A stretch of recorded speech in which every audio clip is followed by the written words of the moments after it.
अम्मा कितनी प्यारी हो तुम। Thank you thank you. पापा क्या करते हैं? पापा उनका मेडिकल स्टोर है। जबरदस्त हो गया, मतलब अमीर ही हैं आप। माशाल्लाह अल्हम्दुलिल्लाह, शुक्र मुझे है। बताएं लाइफ अच्छी जा रही है?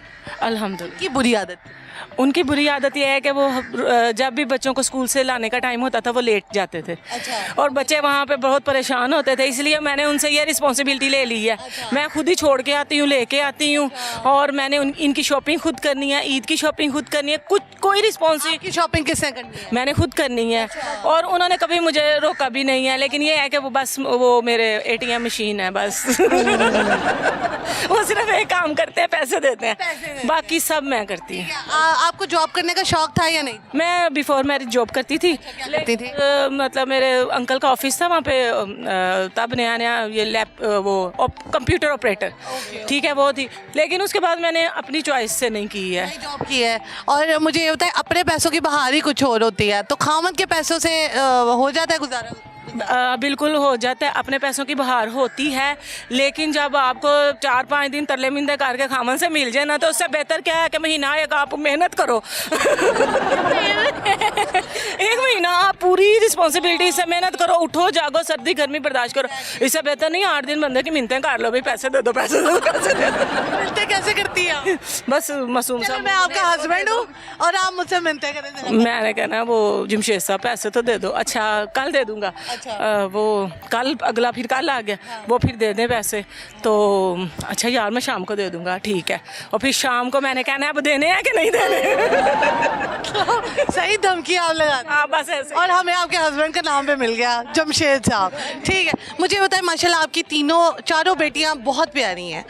कभी आपको सोसाइटी का ये चीज़ फेस करनी पड़ी कि बेटियां हैं, बेटा नहीं है, एक बेटा होना चाहिए, और 4 बेटियां इसलिए कि शायद बेटा भी हो जाए, क्या ये रीज़न? नहीं, मैंने ना एक्चुअली जब मैं तो इस बात पे बिलीव करती हूँ कि अल्लाह ताला जो आपको देता है ना वो बेहतरीन देता है, ठीक है। लेकिन अल्लाह ताला ने ये भी इंसान के दिल में ख्वाहिश पैदा की है कि मुझसे मांगो, ठीक है ना। तो मेरी ये पहली बेटी थी, इसके बाद मेरा अल्लाह ताला ने बेटा दिया। वो तकरीबन 3 साल का होकर उसकी डेथ हो गई, और उसके बाद बड़ा मुश्किल टाइम था मेरे लिए, लेकिन फिर अल्लाह ताला ने मुझे एक बेटी दी।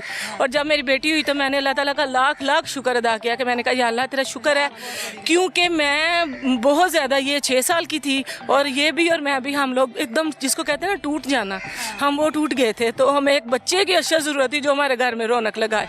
तो फिर अनाया आई, तो अनाया के साथ ही फिर अरीना ने कहा कि मैं क्यों पीछे रहूँ, फिर वो भी आ गई। और फिर ये तो माशाल्लाह 6 साल बाद, अरीना के 6 साल बाद हुई है। और मैंने जब भी मुझे पता चला कि हाँ बेटी हुई है, तो मैंने पहले लफ्ज़ मेरा यही था कि अल्लाह तेरा शुक्र है, बस। तो सोसाइटी ने कोई प्रेशर वगैरह डाला या नहीं? नहीं, सच्ची बताइए। मैं सच्ची बताती हूँ कि मेरे हस्बैंड ने भी आज तक मुझे नहीं कहा। इंसान को होती तो है एक चीज़, लेकिन अल्लाह ताला के फैसले बेहतरीन फैसले होते हैं।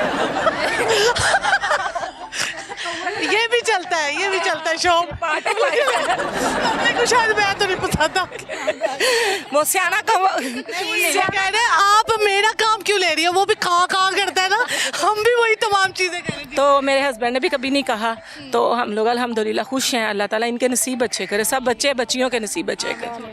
तो अब यहाँ पर ही फुल स्टॉप है या आपको? बस बस बस शुक्र है, बस हमने इन्हें रोक देना कहीं सोचा था। महंगाई बहुत हो गई है, अब बहुत ज़्यादा महंगाई बहुत बढ़ गई हैं, अब बच्चे अफोर्ड नहीं हो सकते ज़्यादा। ये बताएं कि माँ बाप बच्चों के बाद अपनी ज़िंदगी भूल जाते हैं या बच्चों के साथ साथ अपनी ज़िंदगी भी साथ साथ? ये मोस्ट ऑफ देम जो है ना, माएँ ही अपनी ज़िंदगी भूल जाती हैं। फादर जो हैं बहुत कम हैं जो ज़्यादा रिस्पॉन्सिबिलिटी लेते हैं। जमशेद साहब तो लगा रहे हैं। वो अभी इतने यंग लगते हैं ना कि आप सोचें कि वो मैं उनसे बड़ी लगने लग पड़ी हूँ। हालांकि मैं वगैरह तो जाते हो? नहीं, वो वैसे ही बड़े फिट हैं। वो 6 रोटियां भी खा लें तो कहते हैं कि मुझे तो पता ही नहीं चला किधर गई हैं।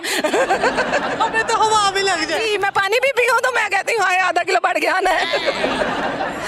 यही सब। जी, ये बताइए कि माशाल्लाह लास्ट में क्या कहना चाहेंगी, कोई ऐसी आप रिग्रेट फील कर रही हो कि ये ख्वाहिश मेरी अभी पूरी नहीं हुई, ये होनी चाहिए? रिग्रेट मेरा यही है कि मैंने ना अपनी लाइफ को ना जब आफ्टर मैरिज लड़कियां जो मर्जी कर लें, पढ़ लें, स्टडी कर लें, जॉब कर लें, लेकिन उनकी जो रियल लाइफ, जो जैसे कहते हैं ना आखिरत की एक लाइफ हमेशा रहती है, इसी तरह आफ्टर मैरिज लाइफ वो हमेशा रहती मरते दम तक।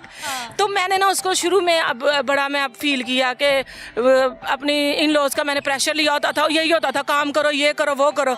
उस बीच में मैंने अपनी जो बच्ची इसके साथ मैंने टाइम स्पेंड करना था ना, मैं वो नहीं कर सकी, उसका मुझे बड़ा अफसोस है। वो रोने लग गई। नहीं नहीं, अब तो मेरी दोस्त है, अब तो हम करते हैं इकट्ठा। यानी इसके साथ जो आपने टाइम स्पेंड करना था वो नहीं किया? क्योंकि होता था दोपहर की रोटियां मैंने पकानी, शाम की जेठानी ने पकानी है, अब खाना खत्म हो गया, सालन क्या पकाना। सेपरेट हो गए? अब हम सेपरेट हो गए हैं। ये चीज यानी अब आप अपनी लाइफ गुजार। हाँ, अल्हम्दुलिल्लाह, आप हस्बैंड भी खुश है ना? शुक्र है अल्लाह का। ठीक है, लास्ट में कोई सॉन्ग आता है तो सुना दे जमशेद साहब के। Song please. हमारी एंगेजमेंट हुई मुझे ना आपको छोड़ने को दिल नहीं कर रहा, मैं दिल कर मैं पूरा प्रोग्राम आपके साथ कर लूं। जब हमारी एंगेजमेंट हुई थी तो उन्होंने हमारे घर के बाहर गाड़ी में ये गाना लगाया था, और फिर जमशेद साहब ने और मुझे कहते बाहर आओ। मैंने कहा क्या? बड़े रोमांटिक है वो। कहते सुनो मैंने ये सॉन्ग लगाया। मैंने कहा किसके लिए? कहते तुम्हारे लिए। मैंने कहा मैं नहीं आ सकती, भाई हैं। कहते नहीं मैं आया हुआ बाहू पर। फिर ये गाना मुझे बहुत। तब आपकी हाँ हुई थी कि शादी हुई? एंगेजमेंट हुई थी। हाँ जी। कौन सा था? सूरज हुआ मध्यम, चांद ढलने लगा, आसमां ये क्यों हाय बिगड़ने लगा, मैं ठहरा रहा ज़मीं चलने लगी, धड़का ये दिल सांस थमने लगी, हाँ क्या ये मेरा पहला प्यार है। तो इज इट लव मैरिज और अरेंज? हाँ जी, मिक्सी थी, मिक्सी थी। हाँ, मतलब पहले पसंद किया या? पहले पसंद किया, फिर प्रपोजल भेजा। तो वो फिर घर वालों ने देखा, उनकी फैमिली ने भी देखा, हमने भी देखा, तो फिर हो गया। किसने डाली?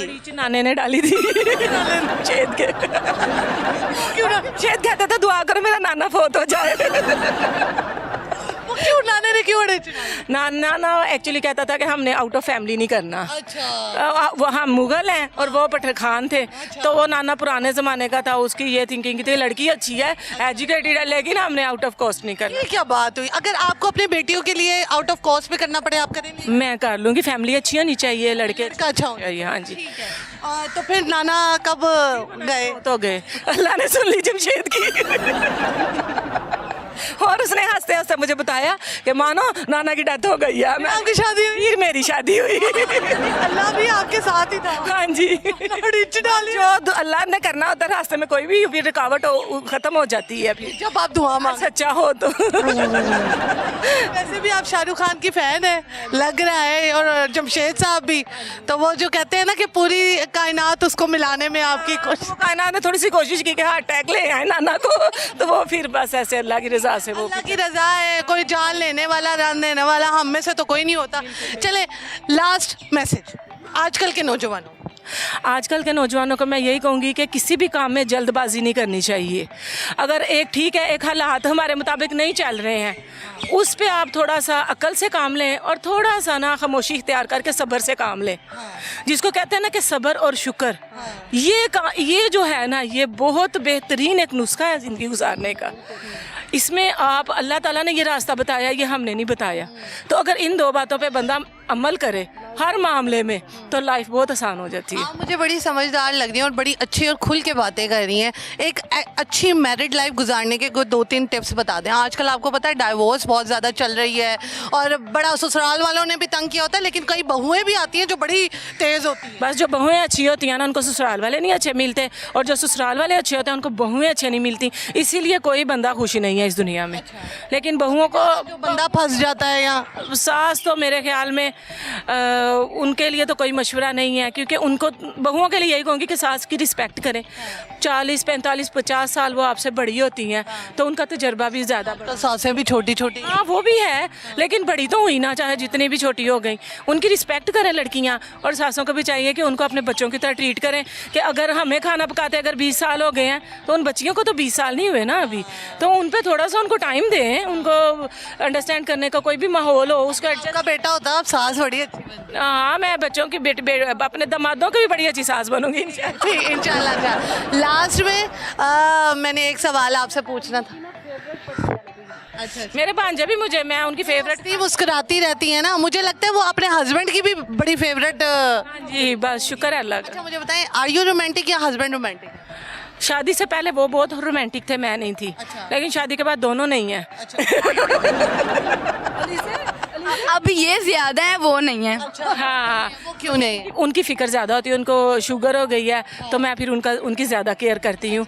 वो भी करते हैं, लेकिन पहले एक्सप्रेस कर देते थे अपनी फीलिंग्स को। अब ज़रा आपकी अब ये नहीं होती कि यार अपनी फीलिंग को एक्सप्रेस किया करें? करना तो चाहिए, ये तो से ये नहीं कहती है? नहीं, मैं नहीं कहती। लेकिन एक दफ़ा वो आउट ऑफ स्टेशन से आए कोई 1.5 महीने बाद, तो मैंने दरवाज़ा खोला तो वो आए, तो मैंने कहा अच्छा यार जमशेद गले तो मिल लो।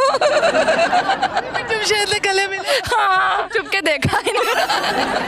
तो तुम लोग गेट खोल रही थी, हमने ऊपर से देखा, तो मैंने कहा लीजिए सीन है आओ। फिर हमने देखा ये हक कर देखो जरा कितनी जरा हाँ, ये इसके ले लेके दे। हाँ जी, इनकी भी बड़ी स्टोरी है, ये भी अपने हस्बैंड से बड़ा प्यार करती हैं।